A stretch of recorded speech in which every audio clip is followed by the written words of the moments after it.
Hello, today is July the 19th, 2023, and we'll talk about two architects. We'll start with Giuseppe Terragni, and let's read a little bit about him. Giuseppe Terragni, born the 18th of April, but died on the 19th of July, and today is the 19th of July, 1943. So, 80 years ago he died. Was an Italian architect who worked primarily under the fascist regime of Benito Mussolini and pioneered the Italian modern movement under the rubric of Rationalism. His most famous work is the Casa del Fascio, built in Como, northern Italy, which was begun in 1932 and completed in 1936.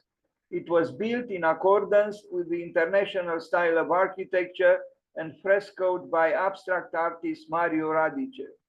In 1938, at the behest of Mussolini's fascist government, Terragni designed the Danteum, an unbuilt monument to the Italian poet Dante Alighieri, structured around the formal divisions of his greatest work, the Divine Comedy. This was Terragni Giuseppe Terragni, a handsome Italian man. Unfortunately, he died young. Again, progettare la cultura. Indeed.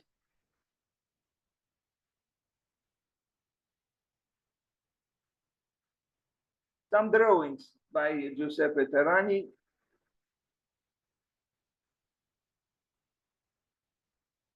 He was less than 40 when he died. These are drawings for the Danteum, but we are going to see the project in detail at the end of this presentation.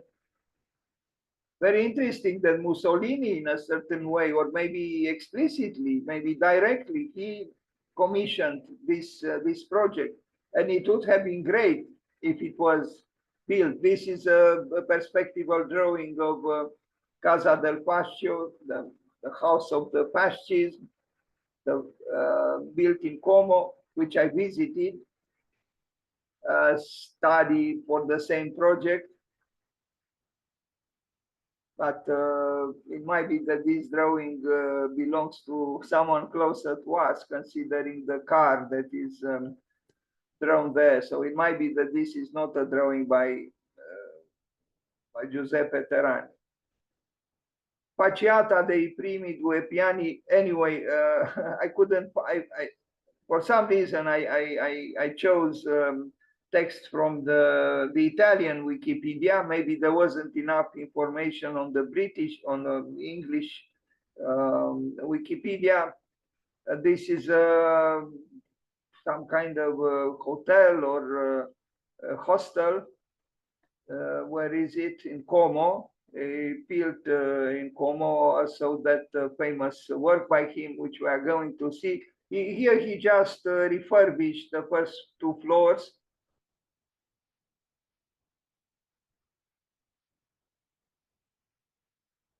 Interesting in a way, those spheres, I don't know if they belong to him, so to speak.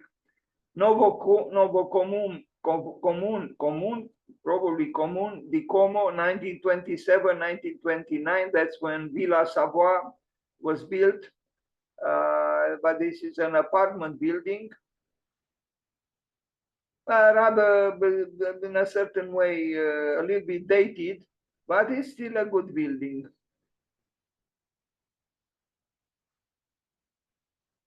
Giuseppe Terragni.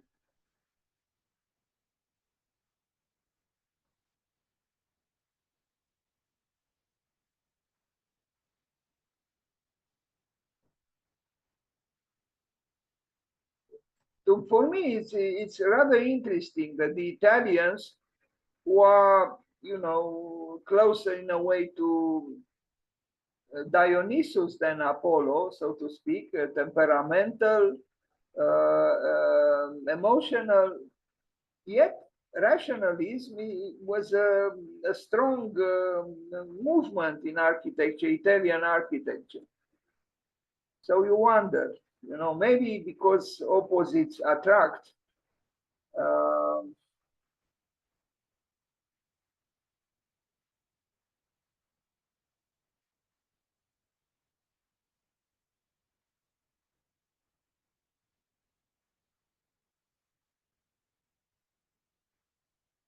Giuseppe Terragni. Monumento ai caduti della guerra mondiale di Erba. I don't know Italian, so I apologize. 1926, 1932. This a little bit different from, you know, his, I mean, maybe more than a little bit different from the rationalist architecture that he's known for. Also, probably also because of the material, construction material that he used, in this case, stone. And it is indeed a monument. We cannot call it any other way. Giuseppe Terragni. And the stair is for those who can afford to climb it. I don't know what they commemorated here or commemorate. He built another one, a very impressive one, a smaller one. We are going to see it. And one was built in the name of Antonio Santeglia. Giuseppe Terragni, he built it for Santeglia. Santeglia died at 28, and later some intellectuals and artists united their forces and were able to build a monument which Antonio Santeglia only sketched or drew in a brilliant drawing.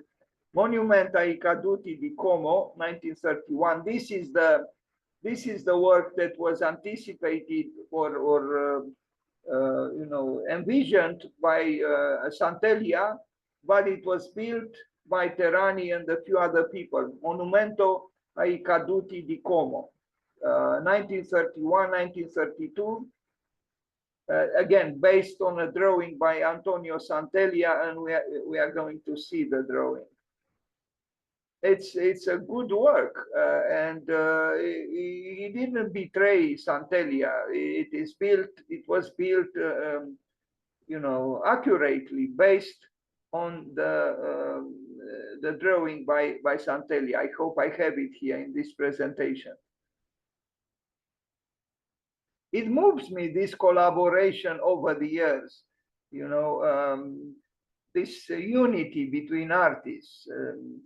It's a good thing when this happens, I think. An homage. It was an homage not just to the fallen soldiers, but also an homage to Antonio Santeglia, who died young.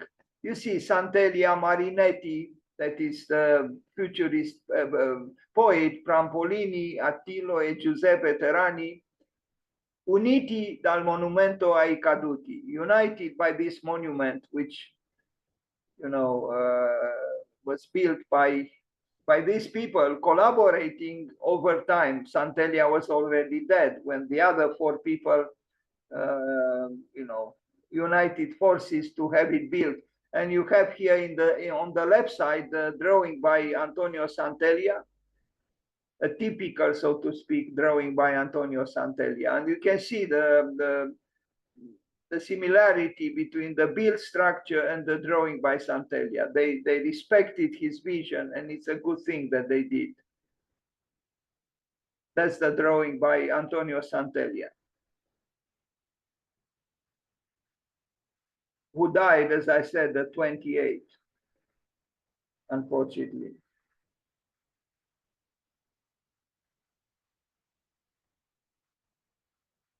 A so-called visionary drawing. And now the built work with an interesting presence there, the white horse.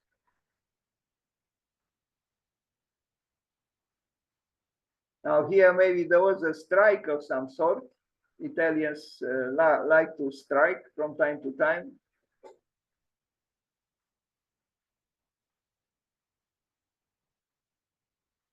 Maybe we need more monuments in the world, but but not monuments, to celebrate,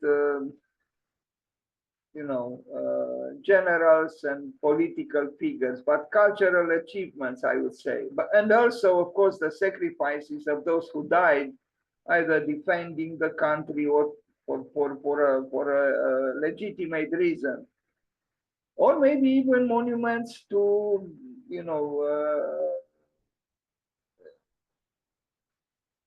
maybe even some unknown spiritual forces, like the not yet born certain gods.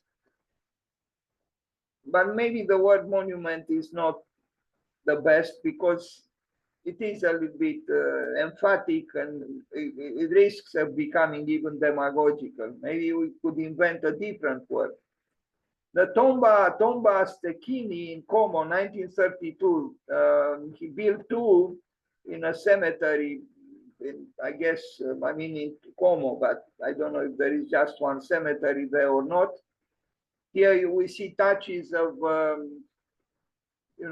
a classical or classicist disposition.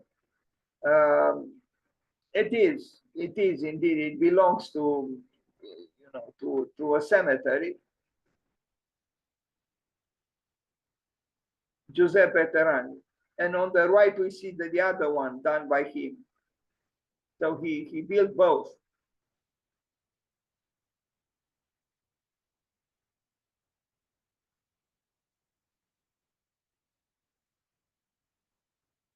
He was a very good architect, and the fact that Peter Eisenman, I've heard him, he had a collection of books, or maybe even drawings or something. He was a great fan of Giuseppe Terragni, Peter Eisenman. Now he's a great fan of Alberti, but maybe he remained close to the avant-garde that Giuseppe Terragni, was part of.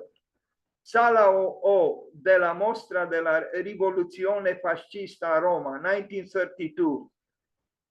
And here he did, it's a stage design inside the building, inside that room, that large room within this, I don't know what it is, a complex of buildings, or one building that celebrated the fascist revolution in Palazzi del Littorio. And you see the interior is, I wouldn't call it rationalist at all. It's rather futurist. It's dynamic, lots of diagonals. It's dramatic. It's so interesting that Mussolini and Hitler had different visions of architecture. They both had a great interest in architecture, but in a different kind of architecture. Mussolini seemed to be open towards some kind of a modern architecture, while Hitler was closer to, diminishing the modern spirit in the buildings that he promoted or encouraged through the works of Albert Speer and others, perhaps. This kind of work, I don't think Hitler would have accepted. But it seems Mussolini was, in the field of aesthetics, he was, rather open-minded. I read that actually Mussolini, in his early years, when he was a young man, he was a communist. And then he became a fascist. But the Italian fascism, I think, was different from the German one. Anyway, the work done by Giuseppe Terragni shows his versatility. This work is very different from what is called Italian rationalism. Maybe not so much the poster. I mean, no, sorry. What I meant is the poster is indeed emphatic enough about being, fascist. Mostra della rivoluzione fascista. I'm a little bit hesitant to upload those the expressions of on those faces. But it's strange, you know, the way very sensitive artists who sympathized with fascism, and not just with the Italian fascists, but also with the German one, like Emil Nolde.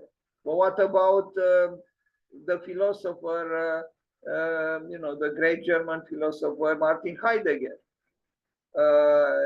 What about the great Norwegian writer Knut Hamsun, who even wrote, if I'm not mistaken, an admiring letter to Hitler.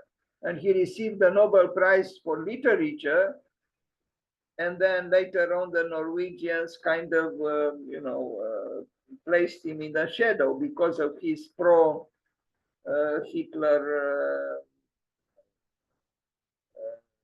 positioning.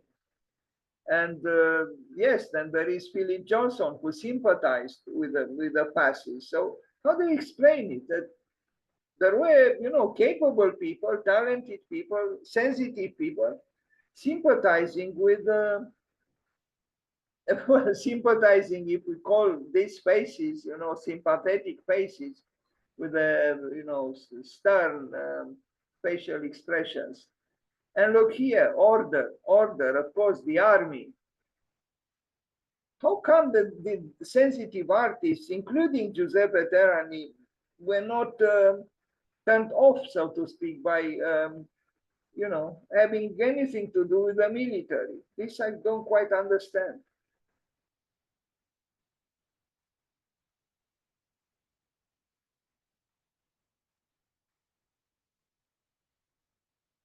Maybe some kind of a blindness comes upon human beings at certain times in history, when we simply do not understand or do not see things properly. But the building itself is actually, you know, kind of interesting, with those two huge letters X, and then the Mostra, you know, the building is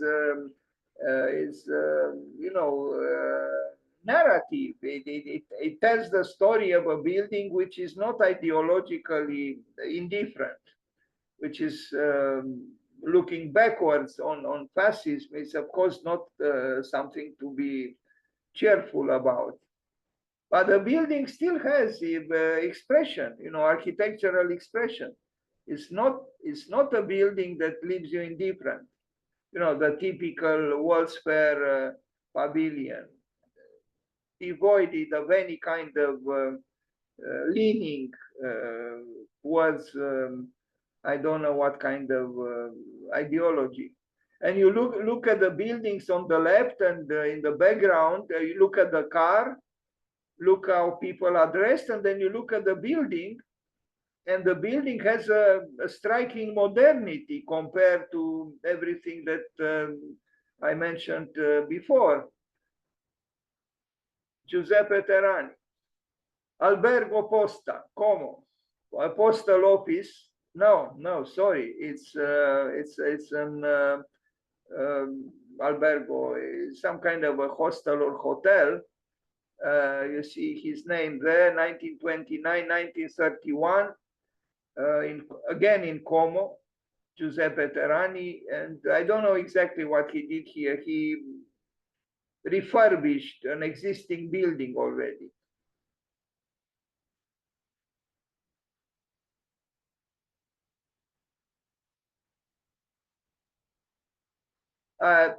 Inside, you know, the parapet, the handrail of the stair is, you know, moderately modern.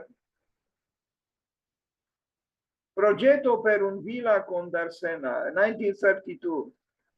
It would be interesting to actually compare this building. Maybe there are some echoes coming from Le Corbusier, but the building is still different. Unfortunately, I only have these plans. It was just a project. It was not built, but the the plans are, I think, worthy of attention, of study. Giuseppe Terragni.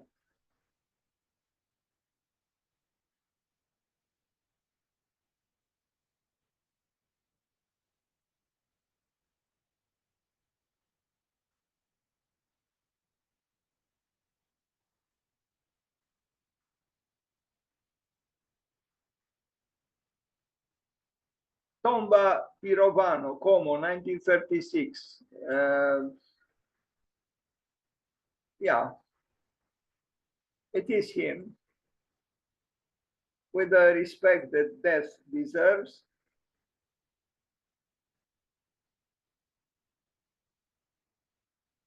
We saw it already in the first picture with the other, tomb on the left side. And now we look at the building on the right.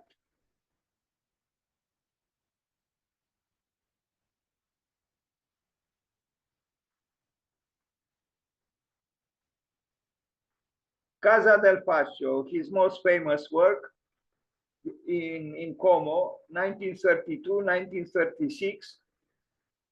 And this one, yes, is splendidly, Apollonian, white, controlled by reason, by the greed.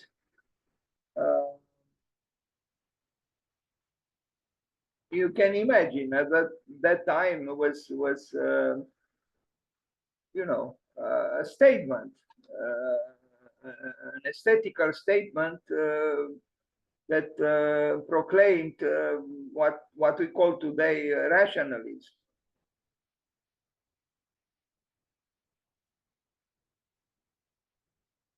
There are some great trees. I don't have pictures with them. In fact, I like more the trees in front of this building than the building. I like the building too, and I'm interested in Giuseppe Terragni, but there were some very dramatic trees, very sculptural. I remember in front of this building. I don't know what kind of institution is there now. Inside there are art shows or art installations. Even the parapet is rather creative.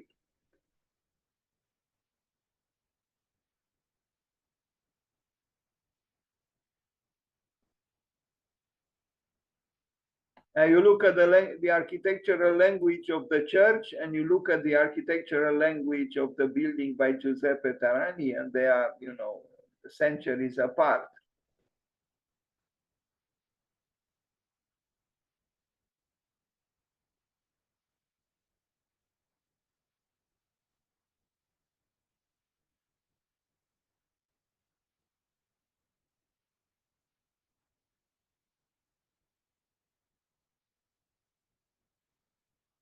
The building is not ideologically heavy. It's not, although we see in this picture, soldiers there, but the building has a modernity which transcends the limitations and the heaviness of ideology.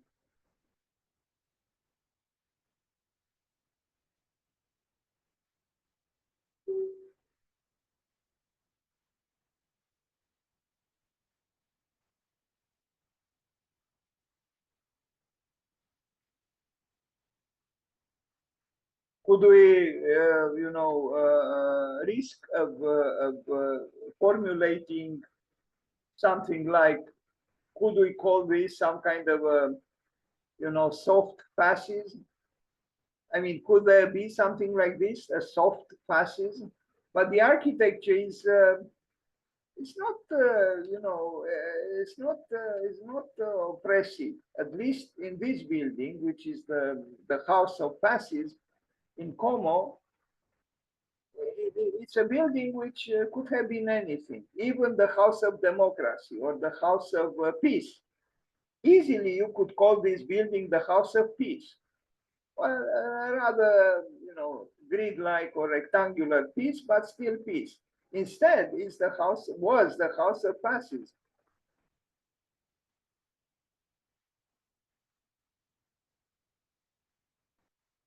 In essence, is that atrium there, with offices around, but it's not dogmatic, it's not strictly symmetrical.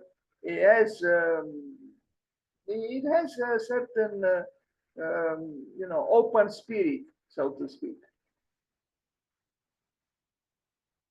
This is an architecture analysis, done in 2013.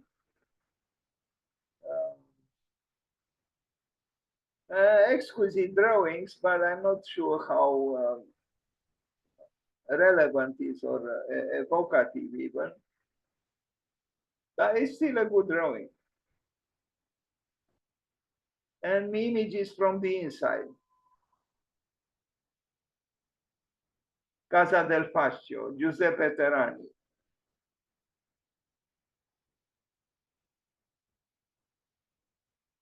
Well, I searched for the correct pronunciation of the name on that website called How to Pronounce Correctly, and I couldn't find Giuseppe Terragni, but Terragni Giuseppe. And if I remember correctly, the pronunciation was kind of like Terragni Giuseppe. But if I place the Giuseppe in front of Terragni, I have some difficulties to pronounce it as it is pronounced, first with the family name and then with the first name. Maybe it's my problem. But beyond this was a good building and is a good building, and is a building which under normal conditions you wouldn't associate at all, I would say, with fascism.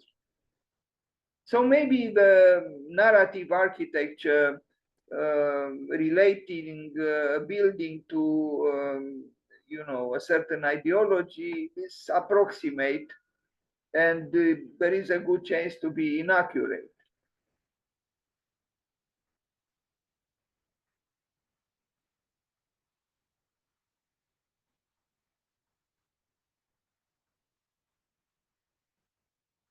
The slight asymmetry, I think, adds some ambiguity, so the statement is not easily identifiable in connection with fascism or with any other kind of ideology.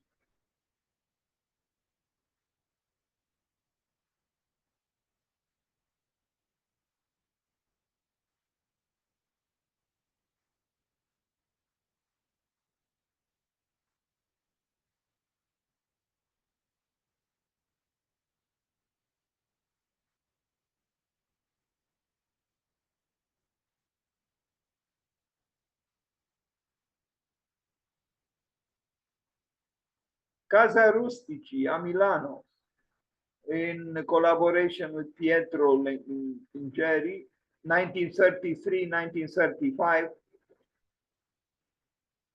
Now, I don't know, does Rustici connect with the rusticity or the rustic? But the building has nothing to do with what the word rustic might mean. What's very interesting here is that there are two wings of this building and connected by these long balconies on one side. It's interesting. I hope I have, yeah, like here you see. Essentially, there are two parallel buildings that connect in the main elevation through these long balconies. Usually in the corner of a street, you emphasize the corner, but here you have the void. The two sides, the two streets that are parallel or meet at the corner are still identifiable and then united in this, rather honest or transparent way through balconies that unite the two sides. And not a common approach to the matter, I would say. But it is an interesting architecture. Why? Because it has the two-ness, it has the rift. There are the two sides that are united but also separated. So the rift is still present, but so is the attempt to unite them.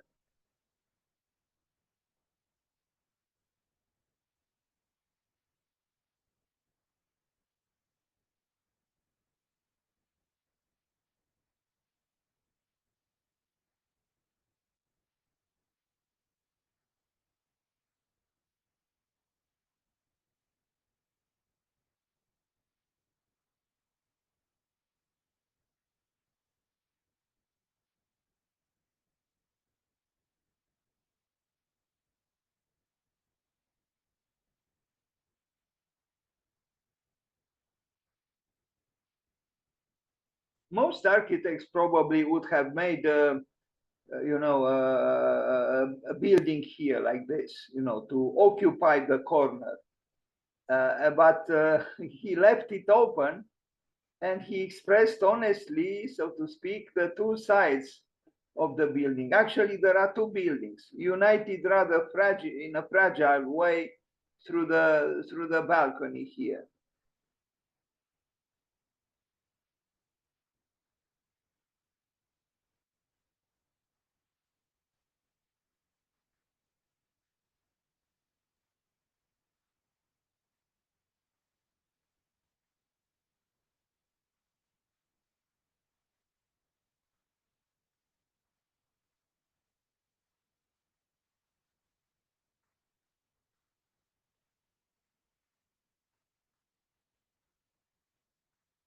So there is unity and there is separation at the same time. Casa Toninello a Milano, 1933, also with Pietro Lingeri. Here also we have, a two-ness because of the two sides of the building.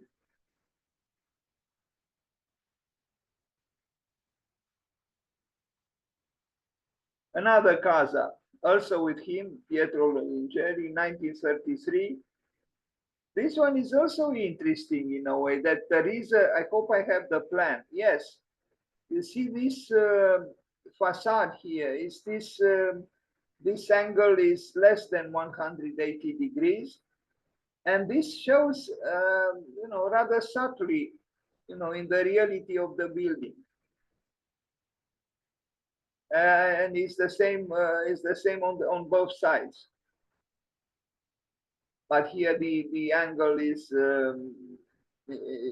smaller than here. Here, let's say with about 170 degrees, and maybe here 160 degrees, or even 150. I don't know, but an interesting conception. It's an apartment building, like the other works as well that we just saw.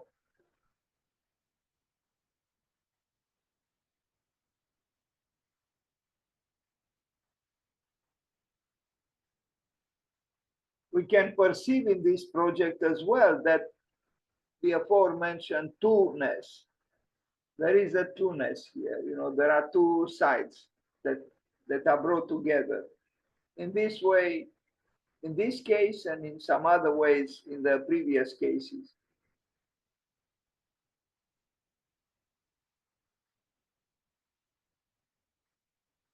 Two stairs, two elevators, and in between them, what you see, an apartment or two. And on the sides, other apartments. Doesn't look striking, but towards the outside. Glass blocks, glass bricks.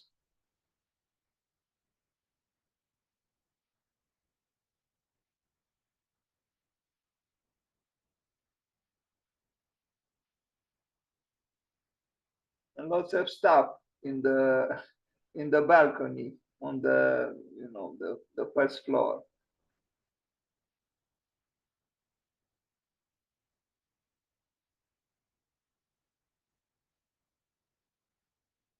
Casa Ghiringhelli.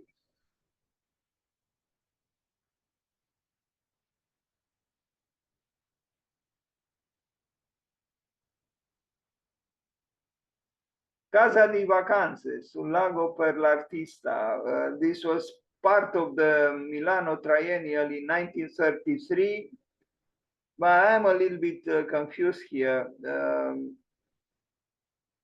I don't know if this still exists.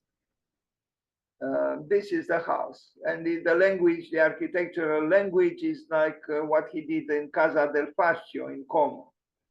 It's just a smaller building. Now we look at something else, and I am confused. You know, this was the building, or this one. Maybe this one is a different work. It looks like a different work, but I don't know if it's still by Giuseppe Terragni. And inside, I guess, the pictorial work of the artist that was built for.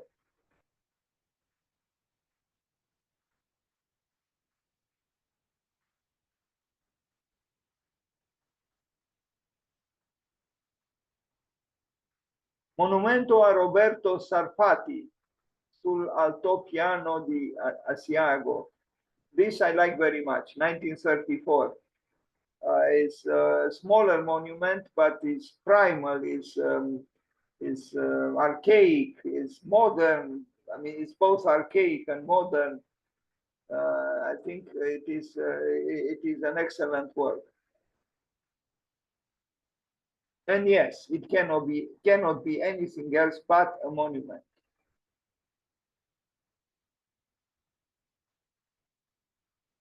Giuseppe Terragni.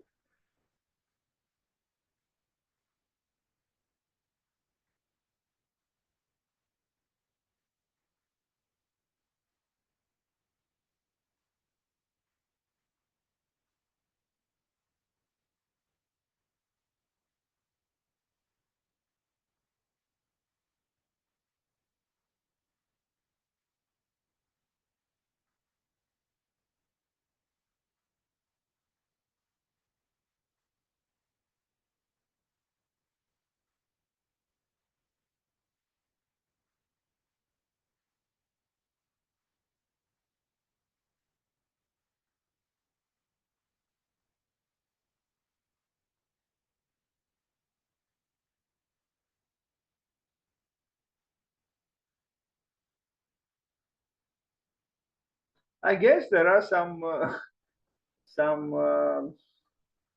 virtues in building with stone as opposed to sheetrock. You know, is an elemental force here that you cannot mimic with the very thin materials, construction materials of the present. This is a telluric building, and those who think that architecture will become non-gravitational should think twice, because it might be that gravity is the only certitude that we have.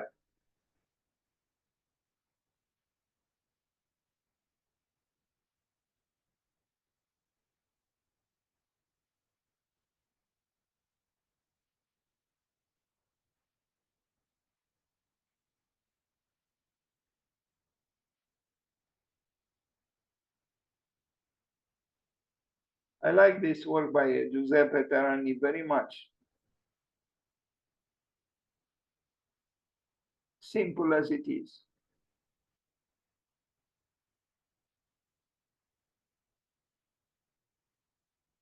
Casa Lavezzari a Milano with the same architect, Pietro Vincheri.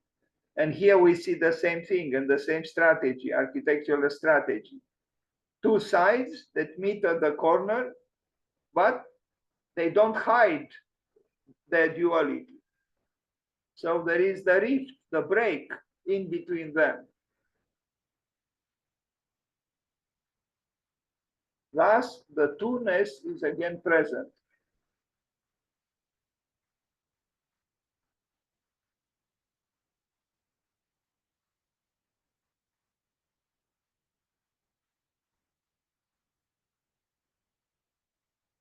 Yes, you could say it's a rationalist plan. It's rational. It makes sense. You know, you have a left side, you have a right side, and they meet at the corner, and the corner is not hiding, you know, uh, the anatomy of the building.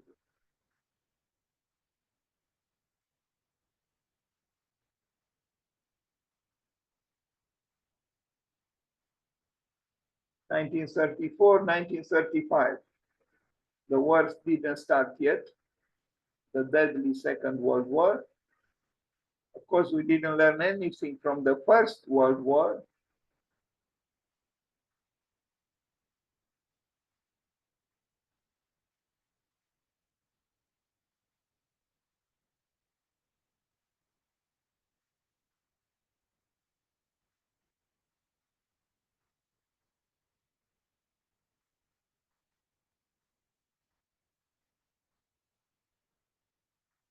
I wonder what function this room has, which is, you know, situated in a critical point within the building.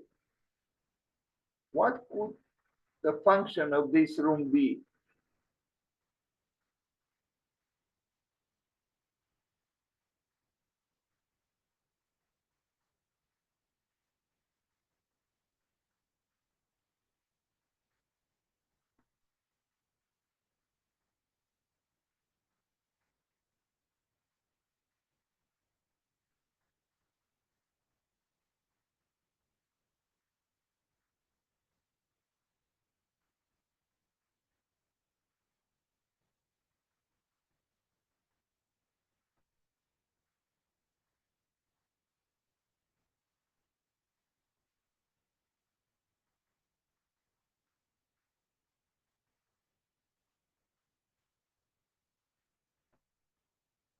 Casa Rustici Comoli a Milano, with the same architect. Here again, we see maybe Pietro Lingueri was a specialist in architectural Tuneses, if I am to call them so. I don't think Tuneses accepts, I mean, Tunes accepts a plural. Maybe I'm wrong. Actually, I saw that Peter Eisenman invented this word, and I found out that actually it's an official word, so to speak. Twoness, Twoness.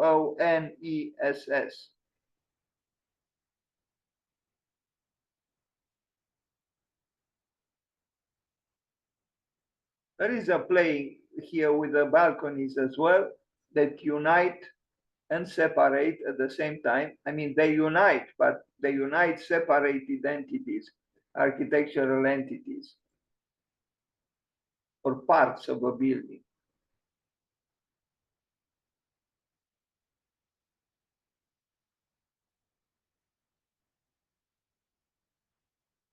Again, a broken monolith, if I am to say so, two sides with a rift in between them, and then the balcony is emerging from that rift. Villa per il Floricoltore Bianchi a Reggio, 1935-1937, an interesting building. Maybe some echoes from Frank Lloyd Wright, but it's not, sorry, what am I saying, from Le Corbusier, but it's a very different sensibility here. Le Corbusier would not have designed something like this, nor Giuseppe Terragni would have designed the way Le Corbusier designed, but I do feel some echoes perhaps exist coming from Le Corbusier.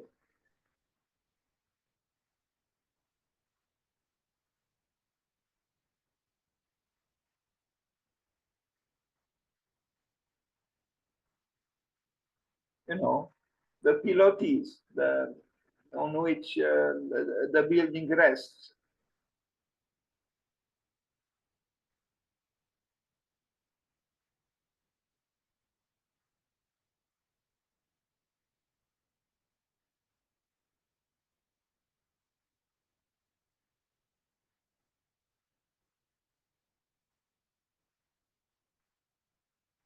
And yes, the presence of the cars,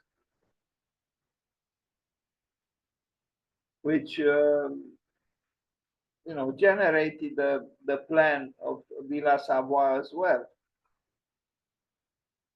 with a perfect radius in order to comfortably park the car. But we can wonder these days if the vehicle should have had such a generative attribute, because Le Corbusier did create the ground floor of Villa Savoie with an eye on the car. The car was Its Majesty. The car was involved in the birth of that house from the very beginning. Sala della Monotautica e Sala del Canottaggio. Anyway, some kind of a sports building. Palazzo Terragni di Lisone, Casa del Pianza. I don't know what I see being mentioned. Casa del Pascio. This is a building. Now it's called Palazzo Terragni, but I don't know what it was for. Maybe some kind of a school or a gymnasium of some sort.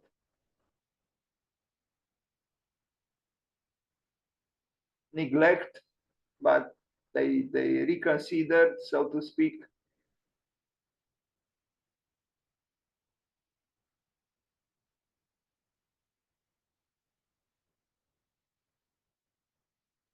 Monumentality is still present.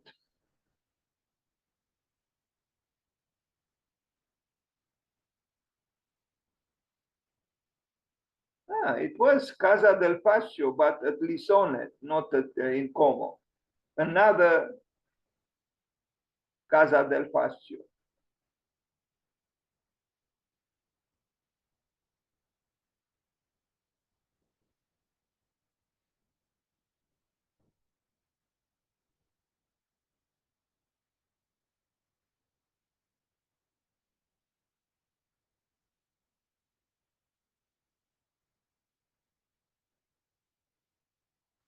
Villa Bianca, Sebeso. I like here here he is more exuberant than in the previous villa that we saw. And you wonder what is this, flying slab here? What is its function? Is it just, honoring visuality, just for the eye, or it has a meaning, a symbolic meaning?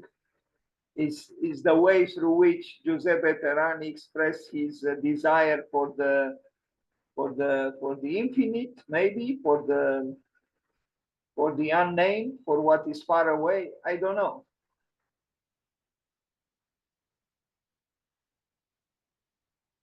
But it does show that capriciousness is present in architecture, that not everything is justifiable in, objective terms. I don't think there is any kind of objective reason why he extended this slab so much beyond the limit of the building.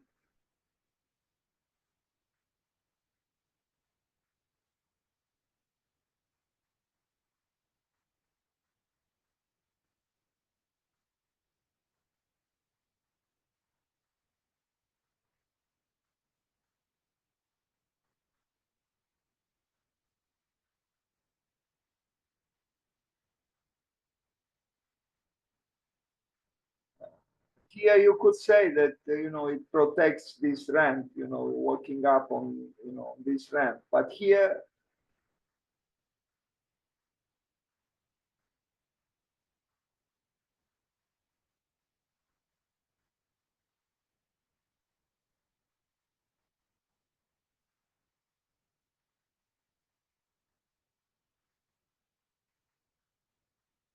it is possible that the superfluous or superfluousness is actually that part of a building, if we are to talk about buildings, that brings unicity or brings personality to a building. Exactly what is rather superficial in a way. So maybe John Ruskin was correct when he said that the most beautiful things in the world are the most useless. And he gave us an example, the peacock's tail and the lily. Asilo Santelia di Como, 1936-1937, built by Giuseppe Terragni. Now is who knows what there, maybe a school or something.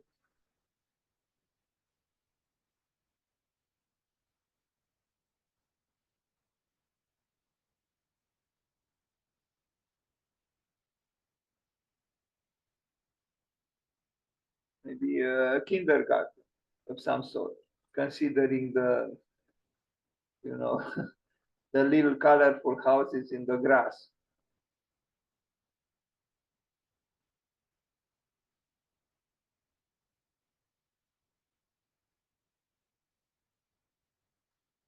Casa Pedralio in Como, no pictures. Casa d'Appartamenti Giuliani Gerio a Como.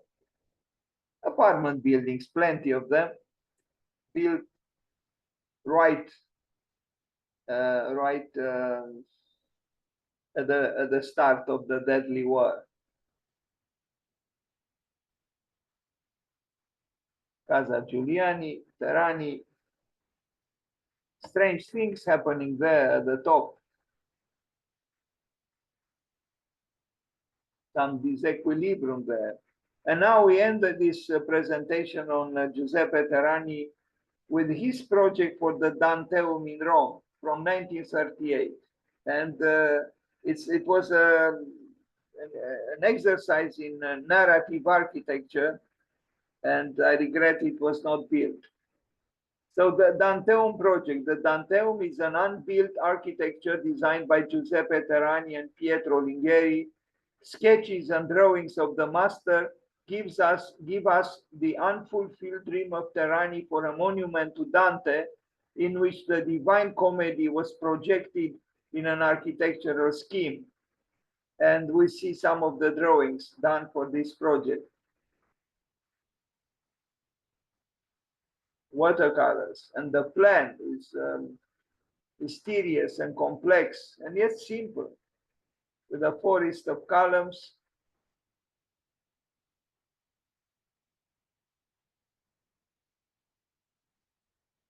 One has to study very carefully these plans and connect the architecture with the meanings of the work by Dante. In that sense, it is, the ultimate narrative architecture.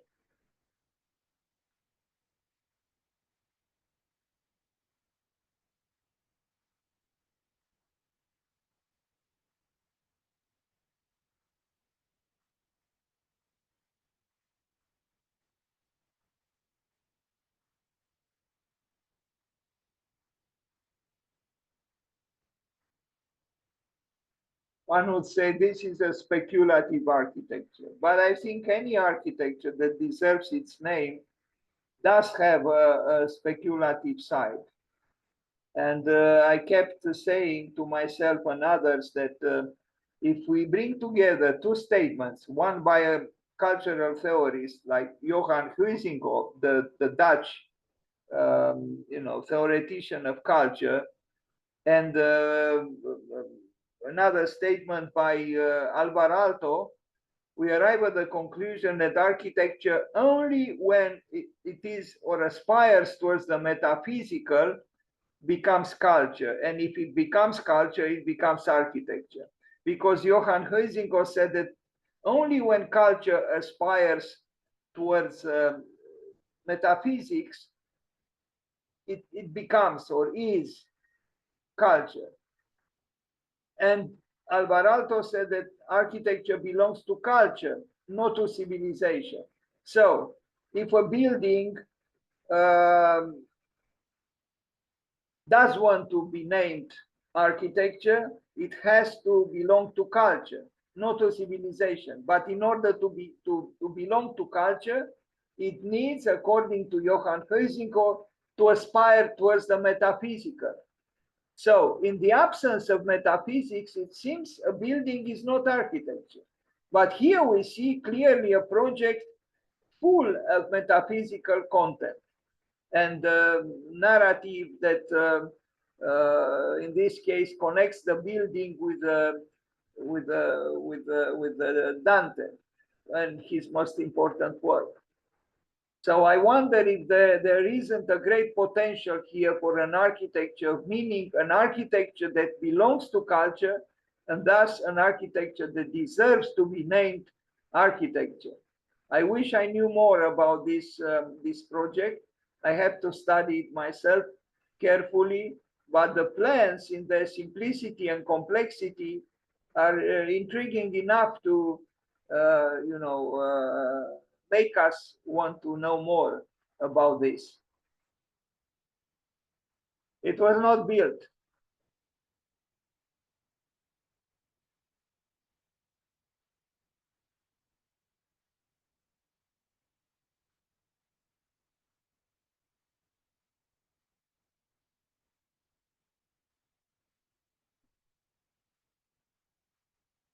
It is a pure architecture. It is a pure architecture, but it is complex enough to have its own metaphysical viscerality, if I am to call it so. What are the meaning of these columns, round columns in the center of the squares that become smaller and smaller? And of course, here is the golden ratio. There are things here that are intriguing, which deserve attention, because unfortunately our architecture today is so very often devoid of any kind of metaphysical content, unfortunately, and it's a great loss, in my opinion. So maybe we can learn something from Giuseppe Terragni and his partner. Transparent columns, what about this?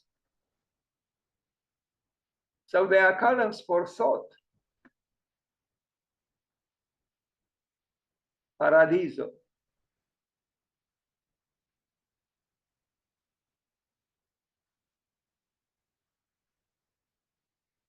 Reflective columns.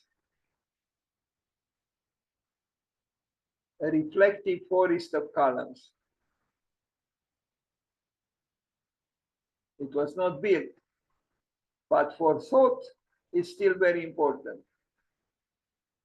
Let's read Dante, and let's reflect on the project for Dante by Giuseppe Terragni. The Danteon project, Inferno,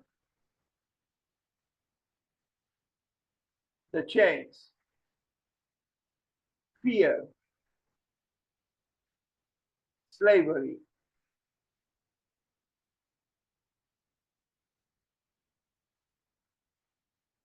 purgatorio,